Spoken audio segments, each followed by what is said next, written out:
আসসালামু আলাইকুম প্রিয় দর্শক, সবাই কেমন আছেন? আশা করি সবাই অনেক ভালো আছেন।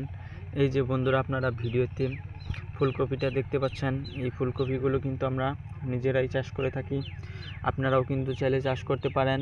আমাদের গ্রামগঞ্জের সকল কৃষক ভাই বন্ধুরাই কিন্তু এই ফুলকপিগুলো কিন্তু চাষ করে থাকে। খুবই অল্প খরচে কিন্তু এই ফুলকপিগুলো চাষ করা যায়। এই ফুলকপিগুলো কিন্তু চাষ করতে আপনাদের তেমন খরচ করতে হবে না।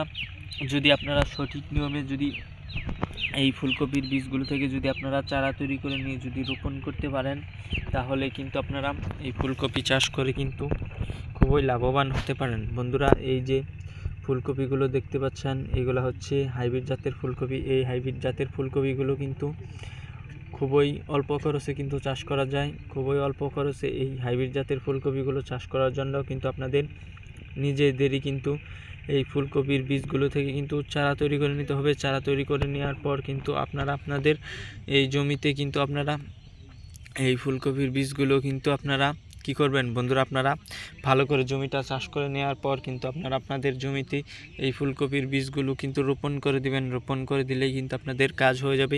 তারপর কিন্তু আপনারা আপনাদের এই জমিতে কিন্তু আপনারা এই ফুলকপির চারাগুলো রোপণ করে দিবেন। আপনারা দেখতে পাচ্ছেন, এই যে লাইন বাই লাইন আমরা কিন্তু এই যে ফুলকপির চারাগুলো রোপণ করেছি, এতে কিন্তু ফুলকপিগুলো অনেক ভালো হয়ে থাকে। বন্ধুরা, আমাদের এই ভিডিওটা ভালো লেগে থাকলে আমাদের এই চ্যানেলটাকে অবশ্যই লাইক ও সাবস্ক্রাইব করে দিবেন।